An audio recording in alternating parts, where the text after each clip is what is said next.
commencer? C'est bon? Voilà. Merci et bonjour à tout le monde. C'est un plaisir pour moi d'avoir à vous entretenir ce matin d'un sujet d'actualité, une préoccupation quotidienne, c'est la prise en charge de l'hypertension artérielle. Je suis le professeur Serigne Abdouba, je suis le chef du service de cardiologie à l'hôpital Aristide Le Dantec à Dakar et je suis responsable de l'enseignement de la cardiologie et notamment du certificat d'études spéciales de cardiologie. L'hypertension artérielle est un problème de santé publique. C'est l'affection la plus répandue dans le monde.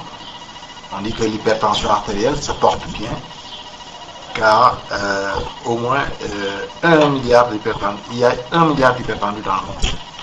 Au Sénégal, dans des travaux réalisés dans la banlieue dakaroise, nous avons trouvé 25% d'hypertendus chez les adultes. C'est immense. Et dans le service de cardiologie du CHU de Dantec, les complications de l'hypertension artérielle constituent la deuxième cause d'hospitalisation dans le service, avec un taux de 24% après les cardiopathies rhumatismales. Ce qui fait le danger de l'hypertension artérielle, c'est que c'est une affection torpille qui évolue à bas bruit. C'est pourquoi les anglo-saxons l'appellent the silent killer, le tueur de l'ombre.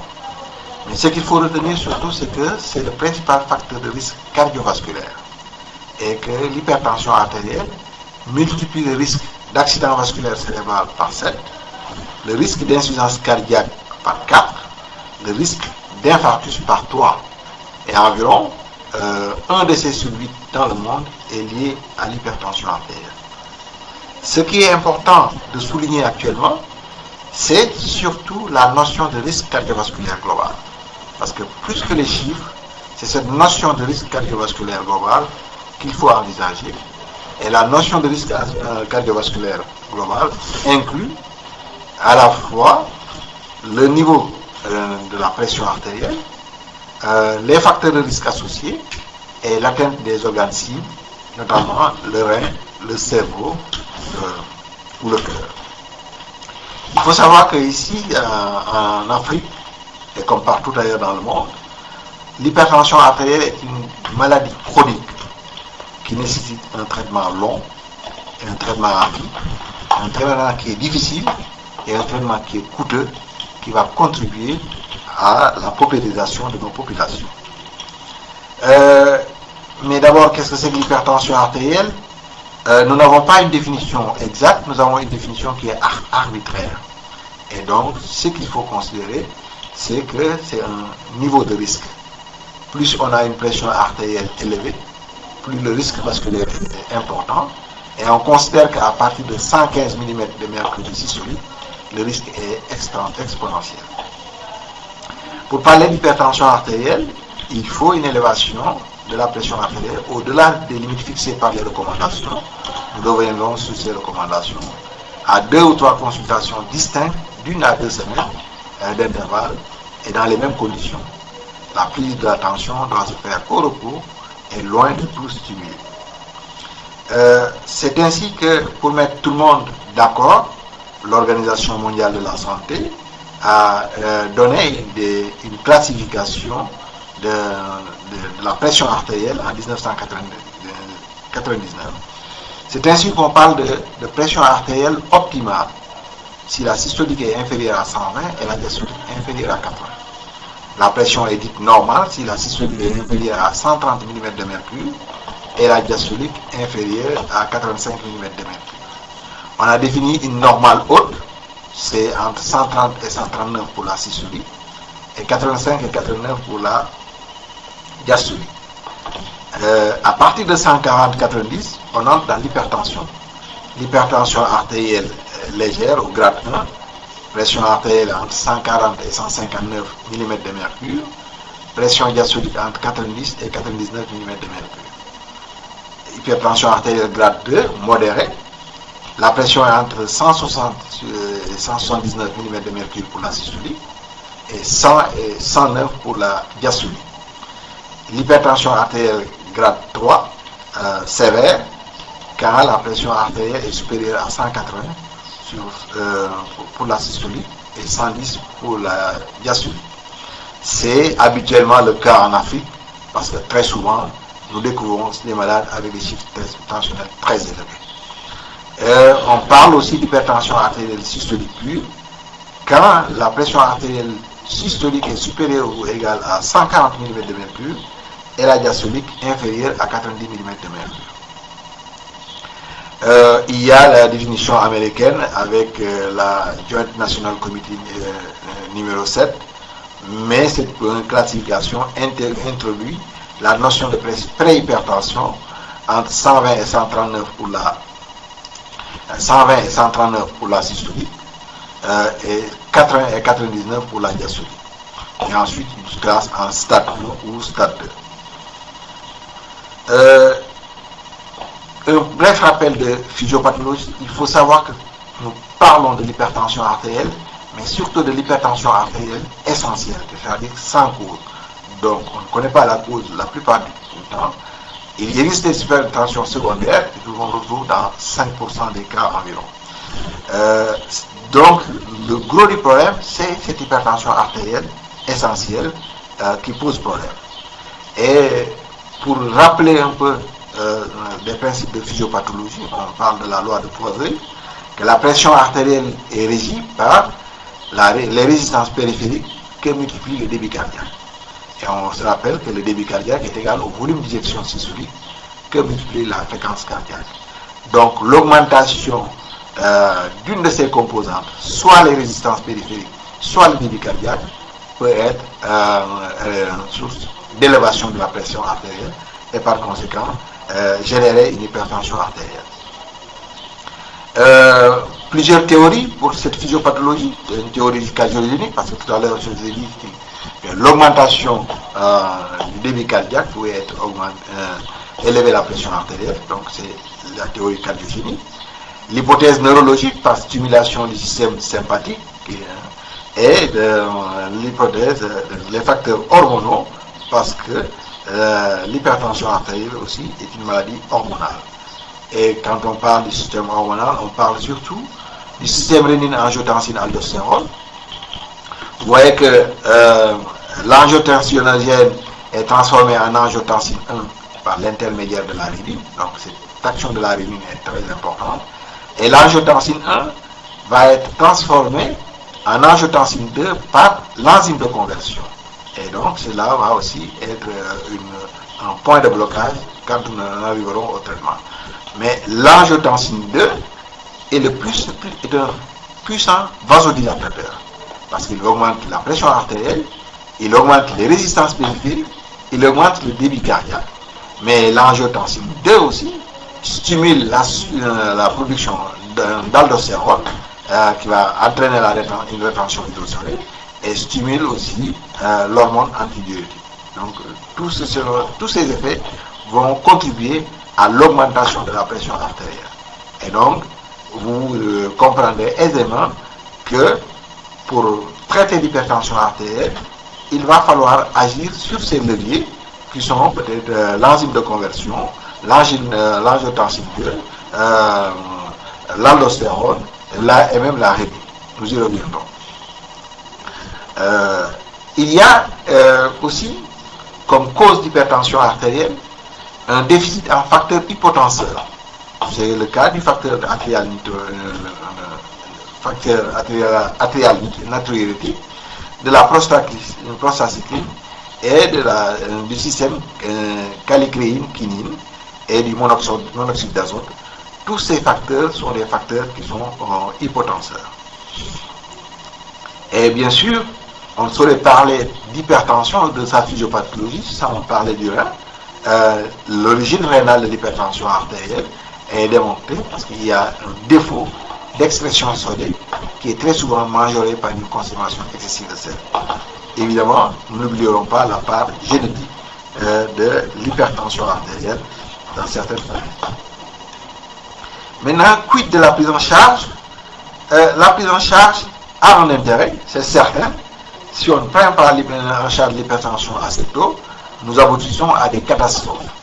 Et on s'est rendu compte, des études cliniques ont montré que le traitement de l'hypertension artérielle permet de réduire 35 à 40% les accidents vasculaires cérébraux, réduire de 50% les insuffisances cardiaques et de 20 à 25% les infarctus du myocarde. Donc ce traitement a un intérêt parce que toutes ces affections sont des sources de handicap. L'hypertension est un tueur, mais l'hypertension aussi est source de handicap. Le principe du traitement repose sur d'abord l'évaluation du risque cardiovasculaire global. Cette notion est importante.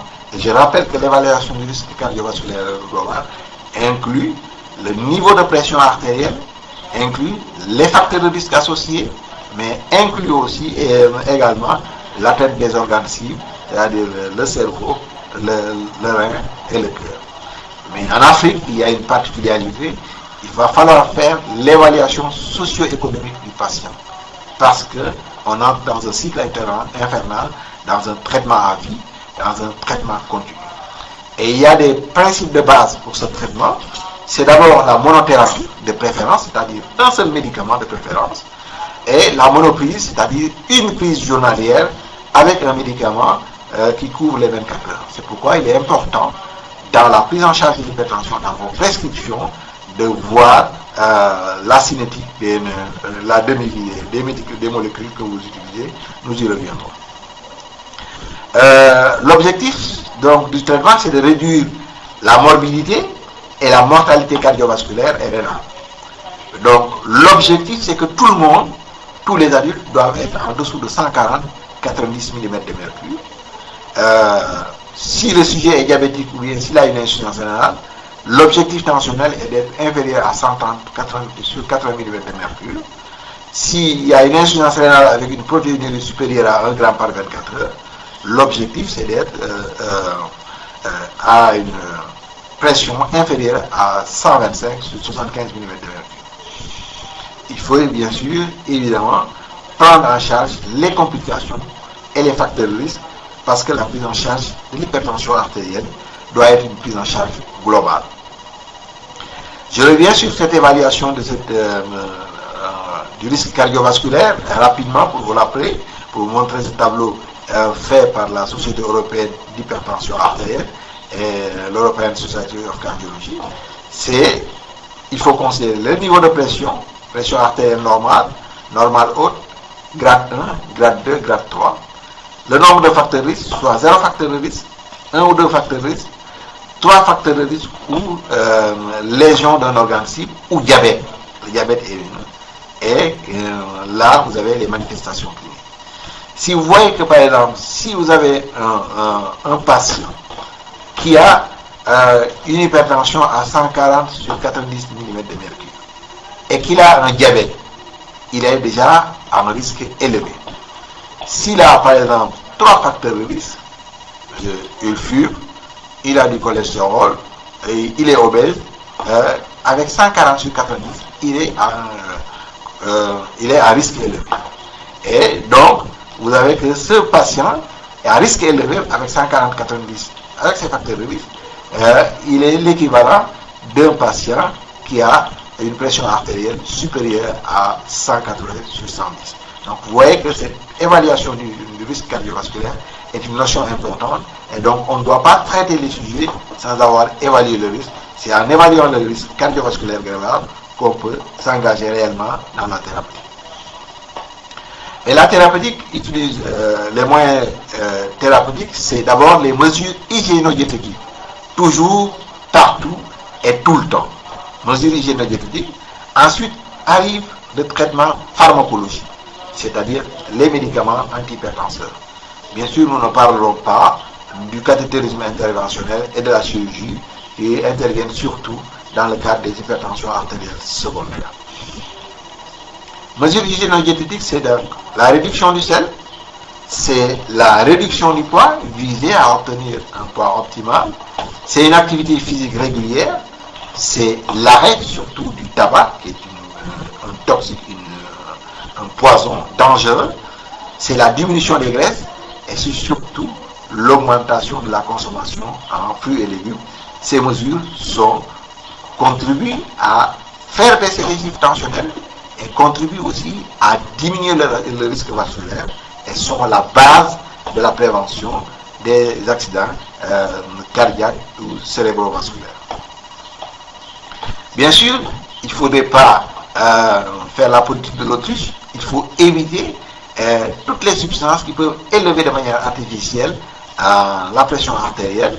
C'est le cas par exemple des oestrogènes, c'est le cas de la réglisse.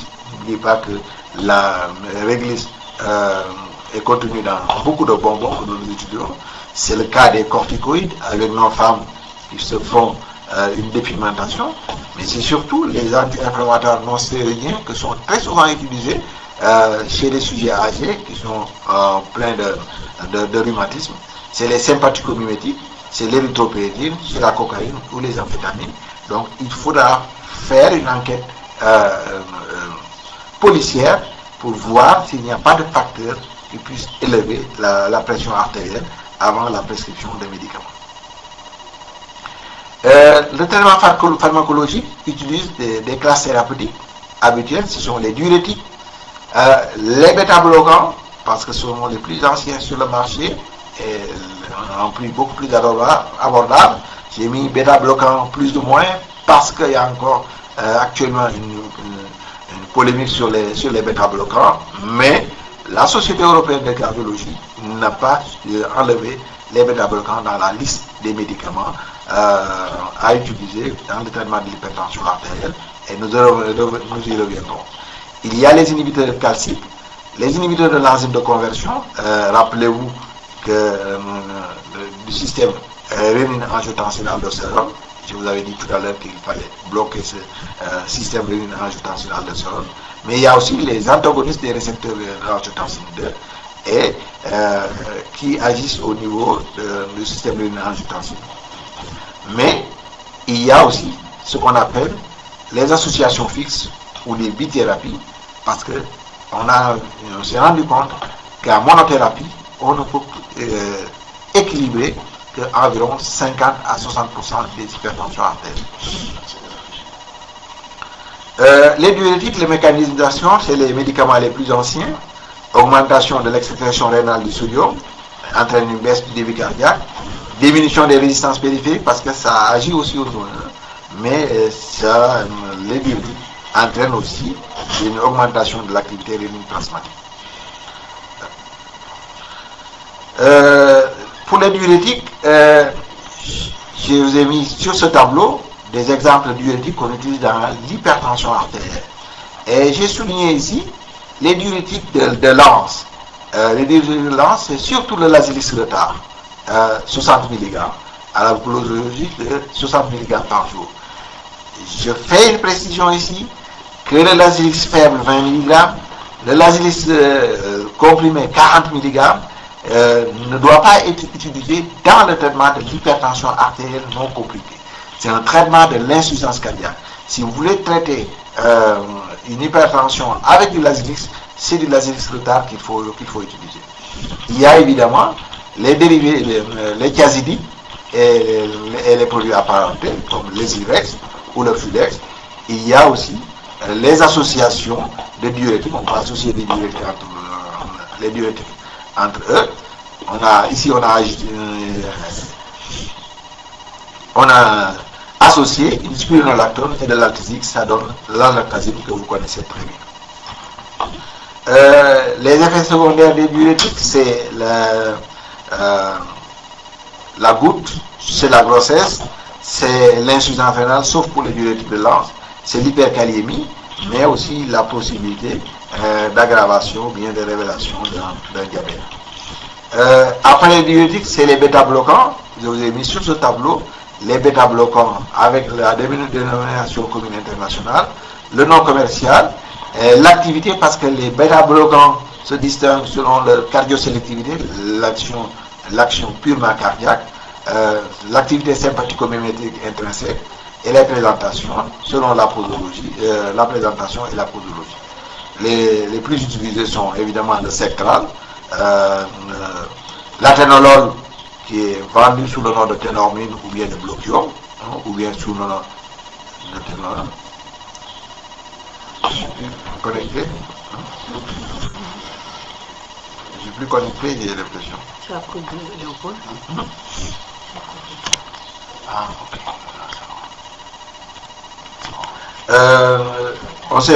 On a perdu un peu la connexion, mais les choses reviennent alors. Et vous avez ici le bisoprolol qui est très vendu aussi sous le nom de soprol ou bien de tenantiel à 10 mg ou 10 mg. Le labetalol qui est à la fois un alpha et un bêta bloquant qu'on utilise comme qui est classé au niveau de la rubrique des bêta bloquants. Les contre-indications des bêta-bloquants, c'est les bronchopneumopathie chronique obstructive, l'asthme, l'angor de Prince-Metal, qu'on appelle aussi l'angor spastique, les blocs auriculo-ventriculaires du deuxième, voire du troisième degré, sont des contre-indications de ces bêta-bloquants. Les inhibiteurs calciques, vous avez plusieurs familles, notamment les dihydropéridines, les benzodiazépines, mais je voudrais surtout insister ici sur la nifedipine. La nifedipine doit être utilisée sous sa forme retard, que ce soit du 10 mg ou bien du 20 mg, c'est sous sa forme retard. La nifedipine simple 10 mg est exclue des médicaments qu'on doit utiliser dans le traitement de l'hypertension artérielle à cause de ses effets secondaires.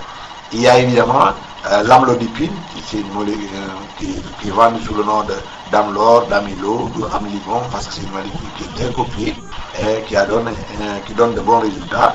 La nicardipine, qui a l'avantage d'exister en comprimé, en gélule et en forme injectable. Et le monotildième, surtout vendu au diltiazème, surtout vendu dans sa forme à libération prolongée. Donc, rappelez-vous que le traitement de l'hypertension artérielle, c'est un traitement continu et c'est un traitement qui doit couvrir les 24 heures. Les inhibiteurs de l'enzyme de conversion, vous vous rappelez du mécanisme d'action, c'est l'inhibition de la synthèse d'angiotensine 2, l'inhibition de la dégradation de la bradykinin. Si la bradykinin n'est pas dégradée, elle augmente et la bradykinin a une action vasodilatatrice, et la stimulation des prostaglandines vasodilatatrices et natriurétiques. Autre moyen médicamenteux, c'est les inhibiteurs des enzymes de conversion. Les contre-indications, c'est la grossesse, c'est la sténose bilatérale de l'artère rénale ou la sténose de l'artère rénale sur une unique ou l'hypercalie. Les exemples d'ILC, vous avez le ramipril ou le captopril comme l'une des plus vieilles molécules vendues comme inhibiteurs de l'enzyme de conversion. Les antagonistes des récepteurs de l'angiotensine 2, c'est comme exemple le candesartan ou le valsartan, plus connu sous le nom de Tarek. Bien sûr, il existe d'autres antihypertenseurs, c'est les antihypertenseurs centraux, les vasodilateurs périphériques, et puis surtout actuellement, il y a de nouvelles molécules qu'on est en train de mettre sur le marché, ce sont les antirénines comme le Rasilex. Si on revient sur ce tableau, on montre le point d'impact des différents antihypertenseurs. Les bêta-bloquants, réduction de l'activité cardiaque et de la production de rénine, donc baisse du débit cardiaque et des résistances périphériques au niveau du cœur. Les ARA2, les ILC et les ARA2, c'est le blocage du système de rénine-angiotensine aldostérone. Les vasodilatateurs vont agir au niveau de la paroi vasculaire. Les inhibiteurs calciques vont agir au niveau de la paroi vasculaire, entraînant une relaxation vasculaire et une baisse des résistances périphériques. Les diurétiques vont augmenter l'exsécrétion de sodium et d'eau et donc une baisse de la volémie, mais ils ont aussi une action vasodilatatrice sur l'artère. Et enfin, les antihypertenseurs d'action centrale inhibent le tonus sympathique au niveau bulbaire et entraînent une baisse des résistances périphériques. Il faut assurer évidemment une protection vasculaire, c'est le cas, c'est pourquoi on met de l'aspirine dans la prévention des AVC et des accidents coronariens si la pression artérielle est stable. On utilise aussi des statines pour quand il y a une hypocholestérolémie, et bien sûr il faut traiter le diabète. Mais malgré ce traitement, malgré cet arsenal thérapeutique, il arrive des fois que que nous ne puissions pas contrôler la tension. Parce que de par sa physiopathologie, l'hypertension artérielle est multifactorielle, et donc on a recours à des associations réalisées par le médecin lui-même, ou bien à des associations fixes réalisées par l'industrie pharmaceutique et qu'on trouve sur le marché. Je vais vous montrer rapidement le rationnel, par exemple, l'utilité d'une association. Si nous utilisons par exemple un diurétique, le diurétique entraîne une augmentation de la diurèse et donc une déplétion sodée, une diminution de la volémie, une diminution du débit cardiaque, donc ça va agir au niveau du cœur et cela va entraîner une diminution de la pression artérielle. Parallèlement aussi, tout à l'heure, je vous avais dit que le diurétique a une action sur la paroi lisse vasculaire, donc va créer une vasodilatation. Et donc, cela, vasodilatation plus diminution du débit cardiaque, ça va entraîner une diminution de la pression artérielle. Mais si la pression artérielle diminue, les vasorécepteurs sont sensibles et vont déclencher une réaction, la régulation du sympathique. Et le sympathique va augmenter les catécholamines qui vont agir sur le cœur et les sympathiques vont avoir une action de vasoconstriction sur les vaisseaux. Donc voilà que par exemple, on a baissé la pression, mais du fait de la baisse de la pression, on a créé un phénomène de contre-régulation. Je vais vous montrer encore aussi un exemple, toujours sur les diurétiques, avec la diurèse. Diurétique gazique entraîne une augmentation de la diurèse, une déplétion sodée, une baisse de la volémie. Mais cette déplétion sodée et cette baisse de la volémie vont stimuler le système rénine-angiotensin-aldostérone. Et en stimulant le système rénine-angiotensin-aldostérone, cela va entraîner une production de rénine et la rénine va agir sur l'angiotensinogène et l'angiotensinogène va être transformé en angiotensine 2 par l'enzyme de conversion et il va y avoir aussi une stimulation de la sécrétion d'aldostérone et de vasopressine.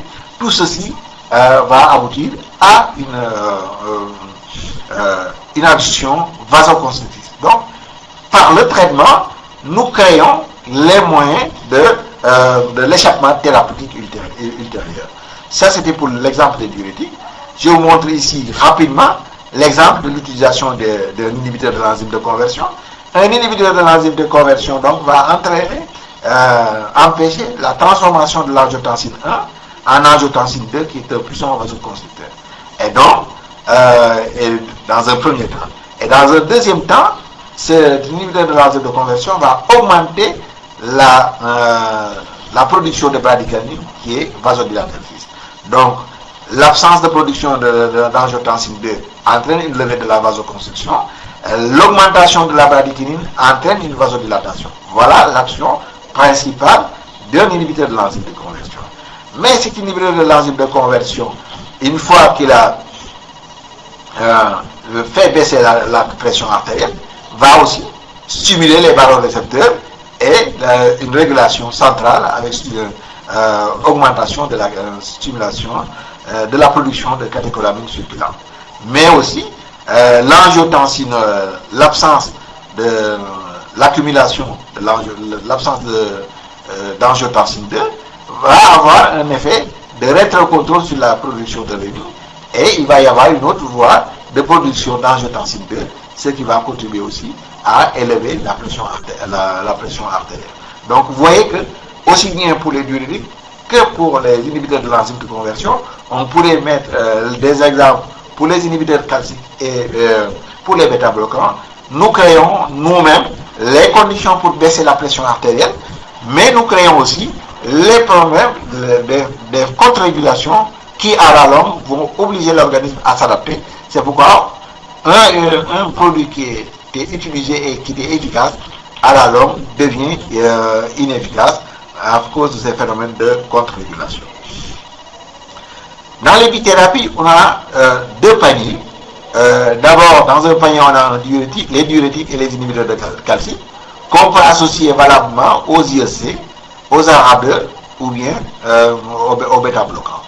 Un diurétique est très souvent utilisé dans la bithérapie, C'est pourquoi, par exemple, vous avez très souvent l'association d'un diurétique et d'un inhibiteur de l'enzyme de conversion. Vous avez sur le marché beaucoup de molécules comme le tricazide, l'écazide et autres. Un inhibiteur calcique peut être associé à un bêta-bloquant. Vous avez par exemple l'exemple du Tenordate. L'association d'un diurétique et d'un inhibiteur calcique est aussi une donnée qui est validée. Dans ce panier, dans ce premier panier, rien n'empêche qu'on associe diurétique et inhibiteur calcique. Donc vous voyez toutes les possibilités d'association que nous avons. Mais si on doit faire une trithérapie, la trithérapie doit comporter nécessairement un diurétique. Maintenant, quelles sont les indications? C'est d'abord la conduite du traitement, les mesures hygiéno-diététiques, activité physique régulière, 30 à 45 minutes de marche par jour. La décision de mettre un traitement dépend du niveau de pression et du risque cardiovasculaire global, comme je vous l'ai dit. Et en première intention, c'est très souvent une monothérapie. Et selon les recommandations américaines, le plus souvent, si c'est une hypertension simple, non compliquée, un diurétique thiazidique suffit. Une diurétique thiazidique suffit, ou bien une bithérapie fixe. Diurétique thiazidique, parce que ça a l'avantage aussi, c'est efficace, mais aussi ça a l'avantage du prix. Parce qu'il faut tenir compte du traitement, que c'est un traitement qui est long, et c'est un traitement qui est coûteux. Et les diurétiques sont les médicaments qui coûtent le moins cher sur le marché. Donc ne pas hésiter à en utiliser. Si on a pris une décision thérapeutique, nous préconisons de contrôler le malade au bout de 3 semaines selon nos conditions d'exercice, et nous n'ajusterons le traitement qu'au bout de 8 semaines, c'est-à-dire au bout de 2 mois. C'est-à-dire qu'au bout de 2 mois, si la pression artérielle est normale, c'est normalisé, on continue le traitement. Si la pression artérielle reste toujours élevée, alors plusieurs situations peuvent se présenter. Il faut d'abord vérifier la compliance du malade. Est-ce que le malade a pris réellement ses médicaments de manière correcte? Si c'est le cas, on peut augmenter les doses. Mais n'oubliez pas qu'en augmentant les doses, on risque aussi d'augmenter les effets secondaires. On peut substituer aussi, parce que nous avons une panoplie d'au moins 5 classes médicamenteuses qu'on peut utiliser. Donc on peut changer un produit par un autre. Mais aussi, on peut associer 2 produits qui ont une action synergique et pour contrôler les chiffres tensionnels. Cela permet d'avoir plusieurs sites d'action et cela permet de réduire les effets secondaires liés à l'augmentation des doses. Il y a quelques cas spécifiques que nous aborderons rapidement, qui relèvent parfois du spécialiste. C'est le cas du sujet qui a une cardiopathie ischémique. S'il a de l'angor, l'indication de choix, c'est un bêta-bloquant, on inhibiteur calcique. Si c'est un sujet qui a déjà fait un infarctus du myocarde, l'indication de choix, c'est un inhibiteur de l'enzyme de conversion, un bêta-bloquant ou bien un diurétique anti-allostérone. Si le sujet a une insuffisance cardiaque, là il faut distinguer 2 cas. Il y a des sujets qui ont une dysfonction systolique ventriculaire gauche qui est asymptomatique. Là, les inhibiteurs de l'enzyme de conversion ont montré la preuve de leur efficacité dans la préservation de la fonction systolique ventriculaire. Si maintenant il y a des symptômes, c'est-à-dire qu'il y a des signes d'insuffisance cardiaque manifeste, on peut utiliser des inhibiteurs de l'enzyme de conversion, on peut utiliser un anti-allostérone, on peut utiliser du furosémide. J'ai mis ici aussi le bêta-bloquant, mais le bêta-bloquant, pour notre pratique en Afrique, nous le réserverons aux spécialistes qui jugeront éventuellement s'il est nécessaire d'ajouter un bêta-bloquant ou non. Dans les pays développés, ça se fait de manière courante, mais dans notre pratique quotidienne en Afrique, nous réserverons le bêta-bloquant aux spécialistes. Si le sujet a une néphropathie, en général, il faut 3 à 4 hypertenseurs pour avoir des chiffres, pour obtenir les chiffres nécessaires. C'est-à-dire pression artérielle inférieure à 130 sur 80 mm de mercure, si protéine inférieure à 2 grammes par 24 heures, inférieure à 125 sur 75 mm de mercure si la protéine est supérieure à 1 gramme par 24 heures, Ici, les IEC et les RAD sont les drogues de choix, sont les médicaments de choix, comme l'ont montré plusieurs études, comme RIN et MRDR. Les diurétiques de lance sont utilisés si la créatinine est supérieure à 25 ou 30 mg par décilitre. On peut adjoindre aussi un bêta-bloquant ou un inhibiteur calcique si c'est nécessaire. Chez les diabétiques, diabète et hypertension, c'est une association non-lui. C'est généralement aussi plusieurs antihypertenseurs sont nécessaires pour obtenir la cible thérapeutique, c'est-à-dire pression artérielle inférieure à 130 sur 80 mm de mercure. Les 5 classes réduisent le risque cardiovasculaire de l'hypertension. Mais chez les diabétiques de type 2, plus protéinurie, IEC ou ARA2. Chez les diabétiques de type 1, plus protéinurie, IEC plus inhibiteur calcique, ou bien association IEC plus inhibiteur calcique. Ici, il faut noter aussi le problème du coût des ARA2, des antagonistes des récepteurs de l'angiotensine 2, qui coûtent excessivement cher pour nos populations et dont le prix devrait être revu à la baisse. Chez les sujets qui ont un accident vasculaire cérébral aigu, ischémique, cela suppose des fois qu'on ait un scanner, mais si on n'a pas de scanner, on essaie de se baser sur la clinique. Il faut respecter l'hypertension artérielle, sauf si l'AVC ischémique a été vu précocement et qu'on préconise une fibrinolyse, ce qui est une thérapeutique spécialisée, ou bien si la tension artérielle est supérieure à 220 sur 120 mm de mercure, ou bien s'il y a une complication menaçante de l'hypertension artérielle, comme de l'œdème pulmonaire. Pour les accidents vasculaires et hémorragiques aigus, il faut traiter si l'hypertension est supérieure à 185 sur 110 mm de mercure. Mais quand on a des antécédents d'hypertension artérielle, la pression artérielle doit être réduite, que le patient soit normal ou hypertendu. Pour les AVC, toutes les classes réduisent le risque d'AVC. Et donc, pour nos amis neurologues, l'essentiel, c'est de baisser les chiffres tensionnels pour éviter la survenue de ces accidents vasculaires cérébraux. Et les IEC, comme les diurétiques, diminuent les récidives d'accidents vasculaires cérébraux. Cela a été démontré dans plusieurs études comme Progress. La CA du sujet âgé, plus on avance en âge, plus on a tendance à faire de l'hypertension artérielle. Il faut traiter cette hypertension qui est systolo-diastolique, mais des fois c'est une hypertension systolique pure. Et très souvent, c'est des diurétiques qu'il faut utiliser, des inhibiteurs calciques ou des IEC. L'initiation doit être prudente à cause de la variabilité tensionnelle. Il faut penser au prostatisme aussi qui existe pour le confort du malade. L'objectif tensionnel est de atteindre 150 ou 160 mm de mercure pour la systolie. Mais essayez d'atteindre 140-90 mm de mercure si c'est possible, parce que the lower is the best. Plus on baisse les chiffres tensionnels, plus on risque de réduire le risque vasculaire. Hypertension artérielle et grossesse, c'est à la fois le rôle du médecin généraliste, mais aussi de la sage-femme. Ce qu'il faut prescrire, c'est surtout l'alpha-méthyldopa, ou bien un vasodilatateur comme la diéralazine, comme c'est un vasodilatateur, ça peut créer une tachycardie réflexe. Les bêta-bloquants peuvent être utilisés. Un alpha et un bêta-bloquant associés, comme le labetalol, peuvent être utilisés. La nicardipine peut être utilisée, ça a été démontré son efficacité et son innocuité. Mais les autres mesures aussi, c'est chez la femme enceinte, le repos au lit en décubitus latéral gauche pour diminuer l'ischémie placentaire, plus la surveillance des mouvements actifs fétaux. On doit apprendre à la femme enceinte hypertendue de surveiller les mouvements actifs fétaux parce que ça fait partie de la surveillance de la grossesse. Mais quand les chiffres tensionnels n'arrivent pas à être baissés de manière correcte, la seule solution, c'est l'extraction du bébé vers 32 ou 34 semaines. Il faut savoir ici que les IEC et les ARA2 sont contre-indiqués et il faut éviter le régime désodé et les diurétiques chez la femme enceinte. Je vais citer quelques cas particuliers de l'urgence hypertensive, c'est l'urgence absolue.